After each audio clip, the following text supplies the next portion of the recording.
With that, we are done with the flooded ruins.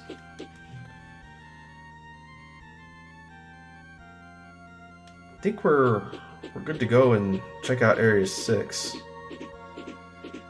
There aren't too many more areas left in the game. I might be able to beat this in one session.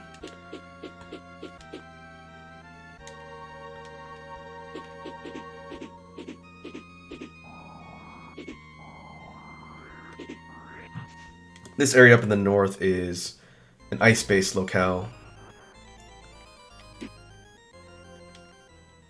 And right away we're dropped in sort of a frozen over tundra type area.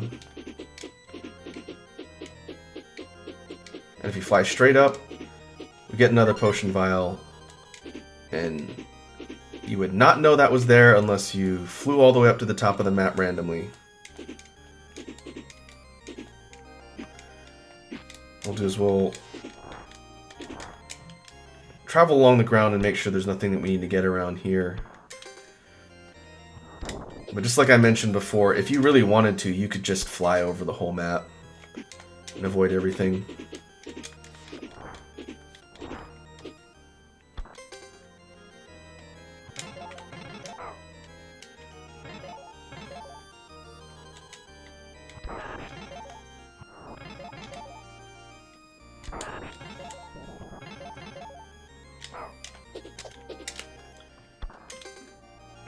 Sort of sheer cliff faces be a spot to use your claw shot if you didn't have the aerial gargoyle.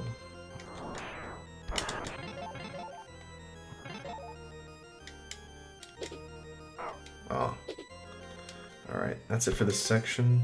Let's make sure there's nothing up top that I'm missing. Oh.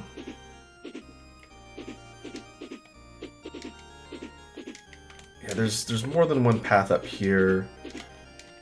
I guess what we can do is do the lower path first. I think it's just straight to a boss.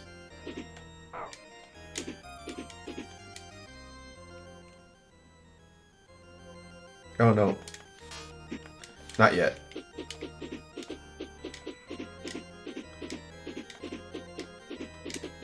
Got more terrain and ice versions of the floating armored corpse guys.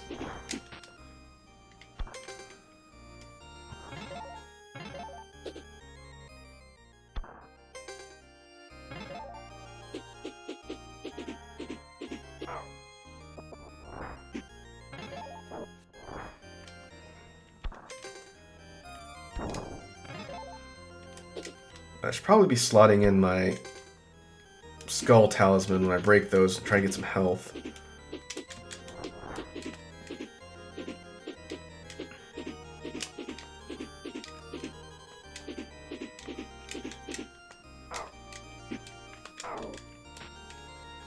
Ooh.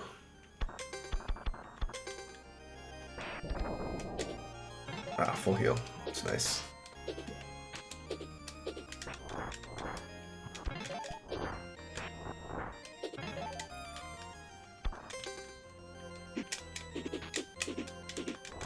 One thing I would like to see if this particular game did get a new version created or like a remastered version would be something that lets you swap abilities on the fly. Another Vellum. It's a little tedious having to go straight back to the inventory menu just to switch abilities.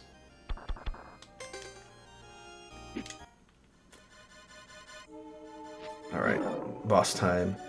This creature is called Greron. It's a wolf type creature. Part of its gimmick is that when you shoot it once, it will go invincible, and it can't be harmed.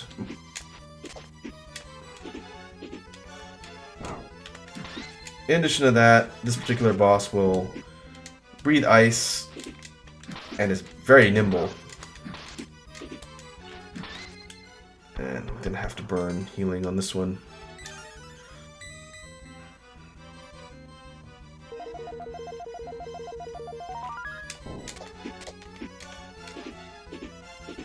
The fact that you can only hit it once and you have to wait, means you can't really effectively spam shots like you can with most of the other bosses in the game.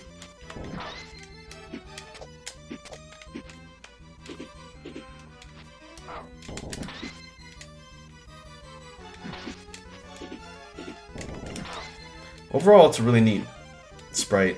I think this boss is pretty cool. It's decently challenging.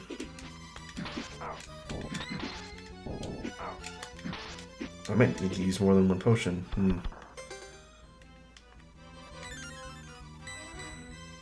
Fortunately, I have a lot of money. I just wish I had a stronger weapon.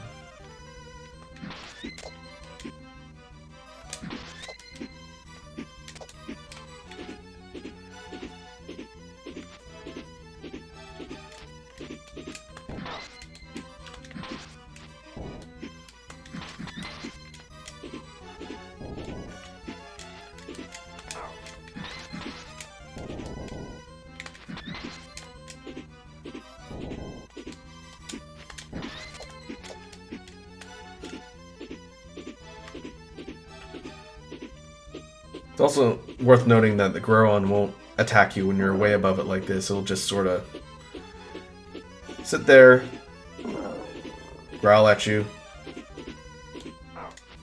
If you move farther away, though, it will do that wall jump thing. The boss AI is not stupid.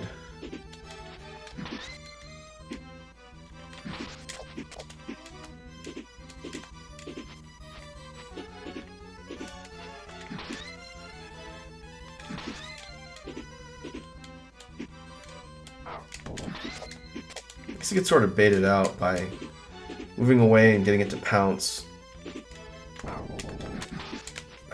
Alright. I didn't want to use 3 potions here, but I also don't want to do this fight again.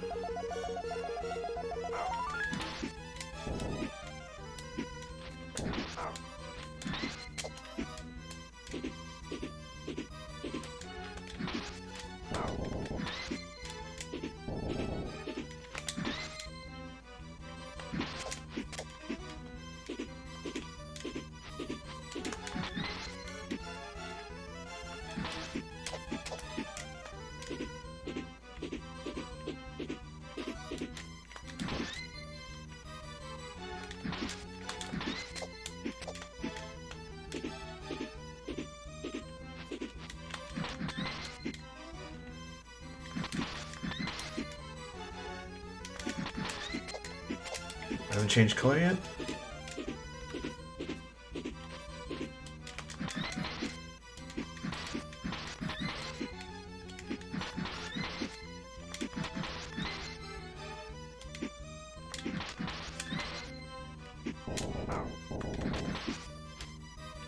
If you keep shooting it while it's green, it will not turn back to normal and it will just continue to attack.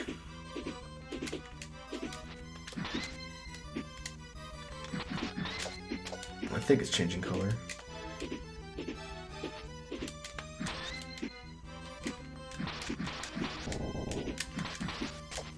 Oof.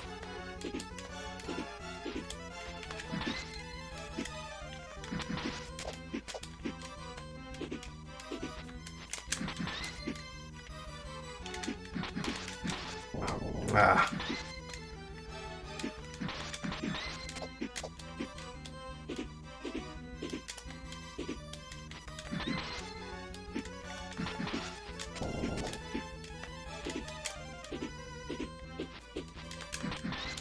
Yeah, I guess if you can get it to the edge of the screen, you can kind of bait it into jumping and then hit it right in midair.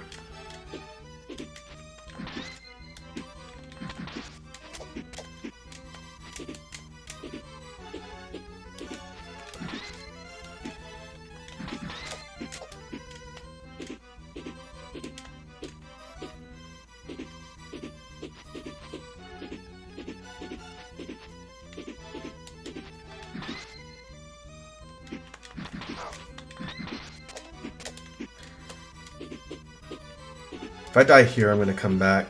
This fight's a little bit easier when you have a stronger projectile.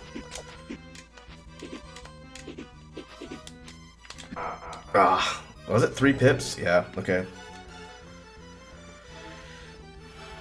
Let's see. Let's do...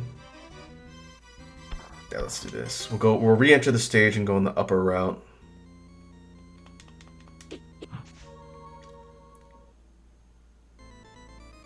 Fortunately, it did use all of our potions. But I think I could beat the next boss without using any. We'll find out.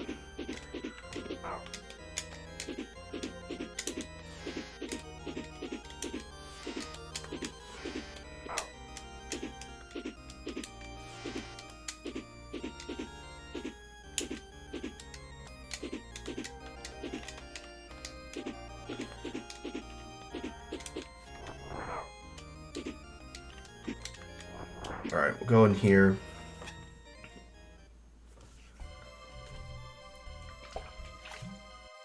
What we got now is sort of a ice castle type area. There are a lot of hazards here that you can't climb on, but they're sort of rendered obsolete with the Aerial Gargoyle's flight ability.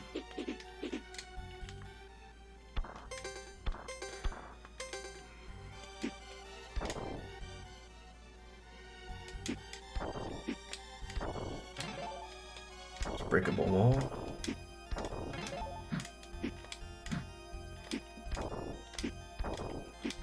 I cannot remember if there's an important item in this section.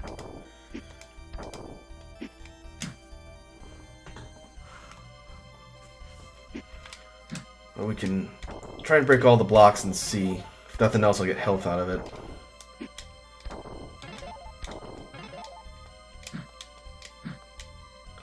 The floor is slippery too. I'll slide all over the place if I'm not careful. Oh. Yeah, I think that's what I need. The rest of the stuff, I believe, is just for money or health power-ups. We'll see.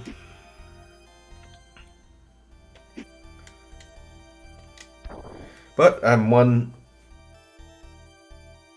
health container away from being maxed out, which is pretty good.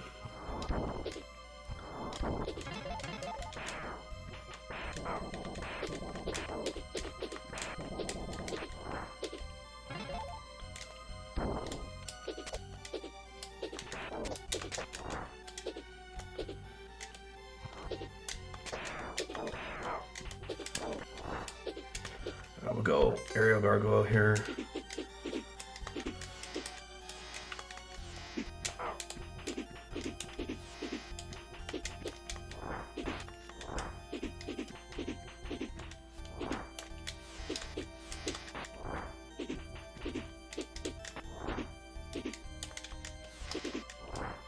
Right.